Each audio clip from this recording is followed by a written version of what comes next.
Hello, everyone, and welcome to another Big League Dreaming, the podcast, a show about fulfilling your dreams and taking it to the next level. Although I jokingly said on a recent episode, we should maybe call it a podcast about baseball, dreams, and family, because that's what we're talking about. Our podcast is a dad and his three sons talking about the game they love so much. I am the dad, John Gonzalez, and on today's podcast, let's bring in two of the three. Well, maybe three of the three will be here today, but for today, we're going to introduce son number one. It's Zak Gonzalez. Zak is in Charlotte, North Carolina. How you doing, Zak? Hey, doing great. Doing a morning podcast, so trying to wake up a little bit. It is a morning podcast, and it is early. Actually, I'm in a hotel lobby in West Virginia. I'll tell you why I'm doing that. But people are eating breakfast here, and it's early morning. I got some coffee from our friends at Sheets, so it's been a good morning so far. Son number two, Zak or Zak. I don't even know my son's name since that's early. Son number two is Ty. He's in Grand Rapids, Michigan. Ty, how you doing over there? Oh, I'm doing great. Got the coffee going this morning. Excited to talk about some baseball today. You also busted out in the pre-show the Jeff Weaver bobblehead. I see it right there already. Yep. He's going to be on the episode with us today. And anyone make some guesses right now, we'll reveal at the end of the episode. How much is this going for? Right here, Jeff Weaver bobblehead. Make your guesses right now. We'll say at the end of the episode. The Jeff Weaver bobblehead. Well, we've been off the air talking a lot about our memories of just what it's been like to celebrate the beginning of baseball and a new season. It's that time of year, right, guys? Right, Zak? Yes, it's finally here. I feel like it was a super long off season, maybe just because the Mariners missed the playoffs by a game and a half, so it felt extra long. But yes, I mean, college baseball is back. Today's the first day of spring training. It's starting to warm up outside. Trees are blooming down here in Carolina, so very exciting. And in typical baseball fashion, right? Springs, you never know what kind of weather you're going to get, and here you go. It's just yesterday was a really good day of that, where it was sunny and warm, and then by the end of the day it was raining, and today they're calling for possible snow here in West Virginia. So baseball is back. Yeah, I know, snow. That doesn't say spring to me, but spring is all about getting started again, and the Major League season gets started in fall today. I know that a couple games have already taken place. The Dodgers, yeah, which I think are going to win the World Series already, are already 2-0. It's a fast start for the Dodgers team. I don't know about World Series. I just don't. They have everyone on paper, but I don't know. It seems like they always get there, and then come playoff times, some other team just swoops in and takes it. I feel like the Dodgers just have, outside of, Freeman, Mookie Betts, and Ohtani, who are the top three of the top four, I guess, offensive players in all of baseball. And not only do they have that trio, but their pitching staff is so deep. They have Walker Buehler, who started the season injured, Clayton Kershaw starting the season injured, Dustin May starting the season injured, but they still have 5 other starters outside of those three. So they're only going to get stronger as the season goes on. It's going to be ridiculous. It is going to be, they're going to have a great season, and it'll be. We'll do our Major League predictions on another podcast down the road. But right now, what is the talk, Zak, of spring training already? Because it's a topic I never predicted was going to happen. Oh yeah, you can see it everywhere on social media. It's the jerseys. The 2024 jerseys they're interesting. New company is making the jerseys for 2024, and a lot of complaints from the players. A lot. It's become a joke at this point on Twitter, on X, on social media. Yesterday, Friday, was player photo day, so now all these official headshots are coming out for teams, and you can see right through their pants. It's ridiculous. I find it, well, not only is it just, I can't believe that they would have not known this, right, going into the season, that they wouldn't have looked at how it turns out, what actually happens, right? But what I'm amazed at is that the Major League Baseball is saying, you know what, just give it some time. You'll get used to it. But it looks like a very disheveled look, right? Ty, you were just showing us a photo not too long ago before we started this with Ohtani, right? And he looks just like a mess. They don't look like they're put together. Yeah, it just looked not right. Let me just say that. I mean, even his belt, it was like, what the heck is he? What is he wearing? You know, what I don't understand is why say give it some time. I mean, what's going to change? It's not going to look any different tomorrow. Like I don't understand that. I think it's just to avoid the whole PR nightmare because it'll change. I mean, there's no way the season's going to continue with these uniforms, especially. I know that they're supposed to be better, more durable. It's supposed to be better in the heat, like, you know, the kind of that dry fit, that dry wet fit or whatever it's called, where you can breathe better and it'll be better overall. Maybe in the summer it's fine. But if you can still see it through the jersey, I think it looks embarrassing you can see there, like if there's a logo on their pants that they're wearing underneath the uniform, right? You can see that. You can see tags that they might be wearing. I mean, what about like tattoos? Like, what if some of those players don't want to show some of their tattoos? Like, can you see that through that? What the other ridiculous thing is the names on the back. Like, Ty, we didn't even look at screenshots of that, but if a player has a long last name, they're like wrapping it all the way around the numbers. It just looks so strange. Yeah, it's going to change. I don't know. It would be costly, right? It's going to have, if they make a major change, it's going to be costly. So who knows? I think we're stuck with it for a while. So we'll see what happens. Maybe before the All-Star break can change. I don't know, but I don't know how it's going to continue. I really don't. But that's the talk of spring. That's the talk of spring training. Who would have thought, right? We should be talking about the Dodgers and other teams that are trying to do an upgrade of their teams, like the Tigers, right? They signed Gio Urshela. Were you surprised at that, Zach? Yeah, I was surprised at that. I like Gio. I mean, coming up with the Twins, having some success with the Yankees, he was kind of like a sleeper fantasy guy you could pick up. So it could be a decent pickup for the Tigers. I like that they're trying to sign guys and trying to make a push to win the division this year. It'll be fun. Yeah, I mean, he's projected right now to be third base because that was the spot the Tigers were, you know, not looking good. They were going to platoon. I think when you go into spring training and saying you're going to platoon at the position, it looks sketchy. So Urshela's a good pickup for the Tigers. So I'm excited about that. But today's episode really is we're talking about spring training and some of our early memories of heading down to spring training. Ty, do you remember going down to spring training games at all when you guys were younger? I remember seeing the Cincinnati Reds. I believe we went and saw the Reds play. We did. I think I kind of remember seeing, I think Griffey was on the Reds at the time, wasn't he, Zach? I don't think so. I don't think he was. I do remember that trip, though. I mean, he might have been. I don't really recall seeing him play specifically. What year? What I kind of remember like he was on the team, but he wasn't playing. Like he could have been too.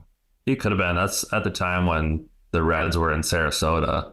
And I do remember one of the games we went to. They were playing the Rangers, and I ran down and got Alex Rodriguez's autograph before or after the game on a card that I still have. Oh yeah, I do remember them playing the Rangers, but I don't really remember Griffey being on the field. Robert. Yep.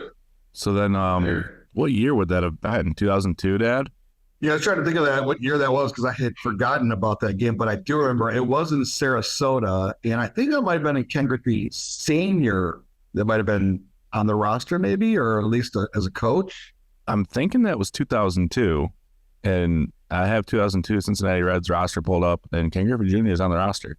He might have been there, yeah, but I don't remember seeing him play. I mean, obviously Senior was done by then. He would have been a coach, but I feel like hopefully I would have remembered if we saw Griffey play. I remember seeing Griffey play in Cincinnati when we went to Great American Ballpark. But yeah, that was a good trip. Been to a couple of Tigers games at Joker Merchant Field when I was playing college baseball. Pop over there on an off day and see the Tigers play. Yeah, just a very positive environment, like, because everybody is 0-0 for your win-loss record. So everyone's like, this is our year, and it's great. I remember too, a lot of the players like being a lot more interactive too. Like you said, you got A-Rod's autograph. It seemed like you can more like walk up to them and they're not gonna big league you as much. Then again, that was 20 years ago. I don't know how it is now, but I remember it feeling more like, hey, like we can kind of just walk around and talk to the players and stuff.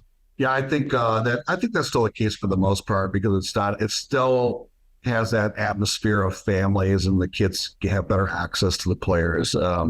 But it's still the same way I think for the most part. Was it with you, Ty, or was it with Zane that we went down there to Joker Merchant? Verlander was dating Kate Upton at the time, and I think we went to watch a Western Michigan was playing, I think the Tigers, and Ben Verlander was pitching. I think Justin was there to watch. Do you remember, was that you, Ty, or was that Zane? That I believe that was during one of my spring training trips when I was playing, and I think you all went to the game. I didn't go to that game, but I think I was playing down in Florida. I think you were playing. Zane, do you remember that at all? Zane's having breakfast already in the lobby. Son number 3 is here, and he got a little late start this morning because he was up so late doing video. So we're actually here watching his team play this weekend down in West Virginia. Zane, did you go to that game? Do you remember? Yep, Zane's shaking his head. Yes, so he was there. So he went. Yeah, you're right, Ty. I think you were down there. And yep. I think everyone was afraid to go up to Dustin Verlander because, I mean, he's with Kate Upton, right? But I walked out to talk to someone on the phone. As I'm looking back into Joker Merchant Stadium, they walk right by me. I said hello. That was nice. Yeah. Hey. I thought Ben Verlander was a position player. Was he a pitcher? Did he do both? He switched somewhere in the middle. Oh, I could be wrong. Maybe it was just, I thought he was pitching, though. That's why he went. I think he did play. Was he an outfielder and then like failed at hitting and then was like, I want to pitch? And they were like, your name's Verlander, so you can do it. You should have a podcast. That's how it went. He's still he's doing what? Is he doing radio or doing TV right now? Or he's active right now. Yeah, I think he's like with MLB Network or something now. He works for MLB Network. Yeah. He's put a lot of work in, so he's gotten to the point where he's at. Well, that's the thing about going to spring training games. You just never know what you're going to see, what prospect is bubbling under. Ty, I think before you got on the phone with us, or maybe I was talking to you about it, Ty. Going down to Winter Haven, and I remember vividly walking through the minor league park there, watching some of the workouts because you have to remember at the main stadium the team's playing, right? But the complex is usually big. And there are other fields while the minor leaguers work out. And I remember being at one of the minor league fields watching Bartolo Colon warming up. I mean, the legendary Bartolo Colon, right? So this is back in like the mid 90s. Do you guys remember anything at all about Winter Haven and seeing Bartolo Colon? I don't really remember it too much. I think I was maybe two. I don't recall that as much as Zach might. I do remember seeing him pitch in the minor leagues. Because I remember Daddy took us to see Bartolo pitch, and it was something weird happened. Like the pitcher, the catcher, and the batter were all named Cologne at some point. No, actually, no, that's a good memory. So you're almost right. We went to watch the Toledo Mud Hens play the Syracuse Chiefs, and it was in Toledo at the old stadium before the current, Fifth Third field, right? And it was Gonzalez was on the mound.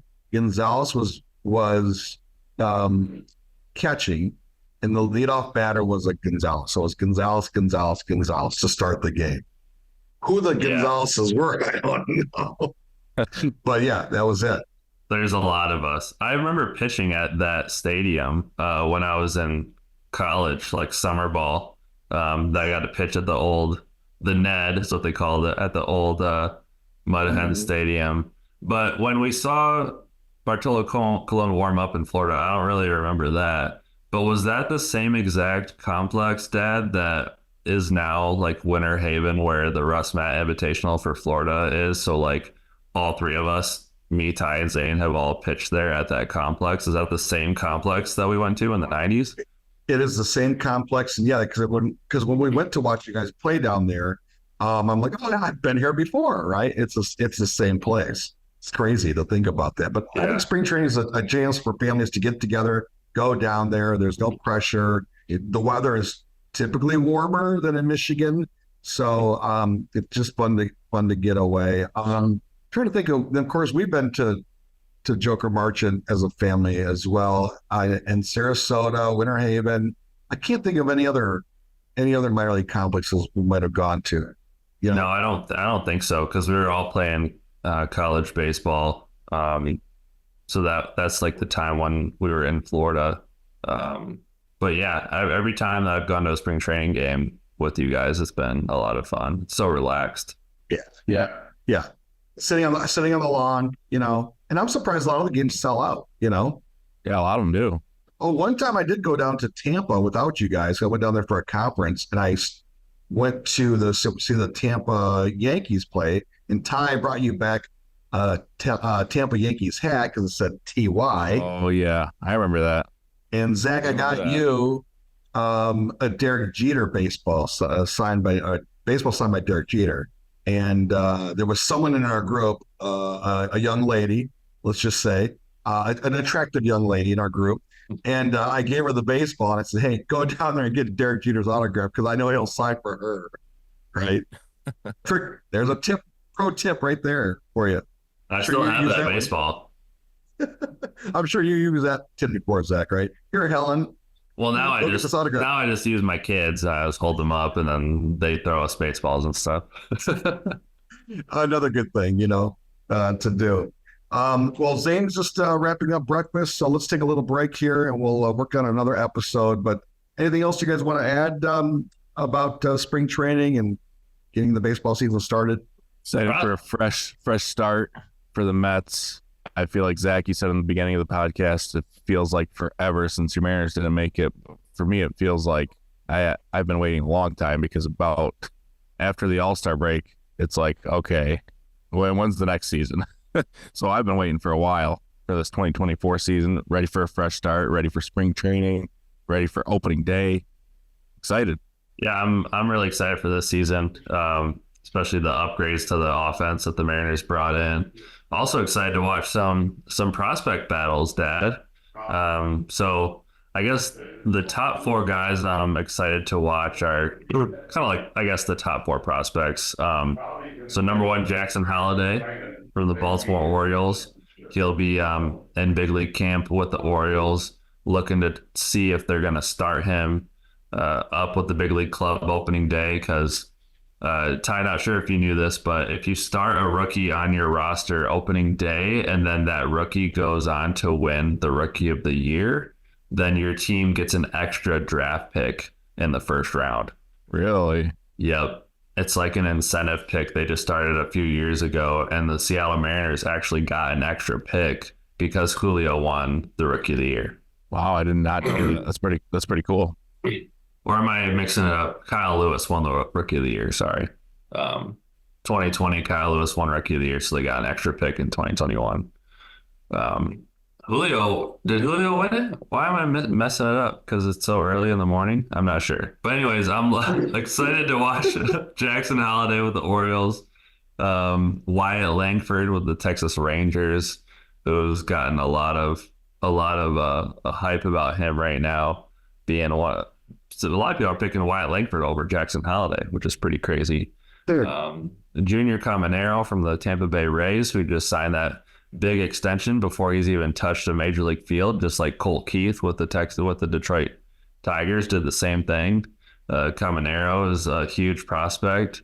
And then, of course, Paul Skeens with the Pittsburgh Pirates, the ace from LSU who won the College World Series and went into single A with the Pirates, and they let him pitch a little bit, and he was just a dominant, throwing 100 miles an hour. So he'll definitely be up with the Pirates at the end of the season, middle of the season. We'll see what they do with him, but looking forward to seeing Paul Skeens and Holliday face each other in the prospect breakout game that they're doing, a cool breakout series for the first time in 2024. So that'll be exciting. Yeah, that's coming up, I think, in March. So you and I will have to break that down, Zach, when we get closer to those games, because you were sending me some of those some of those games schedules, I'm like, oh, we got to watch this, right? This is going to be pretty cool. We actually talked about going down there. You never know what's going to happen, right? But for me, I'm excited about the Tigers. I really am. I think they're going to have a good year. I think some of the Lions, Magic's going to rub up on them. I think they're going to get off to a good start. I think Colt Keith is going to make the opening day roster for the Tigers, start at second base. I think Spencer Torkelson's going to have another good year. Riley Korean's going to have a breakout season. So if the pitching holds up and Tarek Skubal does well, and the other players are able to match his success, it should be a fun season. Like Ty said, anything's possible. I haven't played yet. All right, we've reached the end of the episode. Everyone make your guesses in the comments. Zane is here recording the next episode. Zane, you got to give us a guess, then we're going to give you the answer. How much is this Jeff Weaver bobblehead going for? $3. $3? Is that your final answer? Yep. All right, everyone in the comments, whoever was closest, the actual going rate for this Jeff Weaver bobblehead is $40. I can't believe that's $40. $40. So if you got it right, congratulations. I'm sending this your way. Give me your shipping address. Oh. All right, we'll see you on the next one. And stay tuned for next week because we're going to have Zane on the podcast, the first podcast this season with all four of us. So we'll see you next week.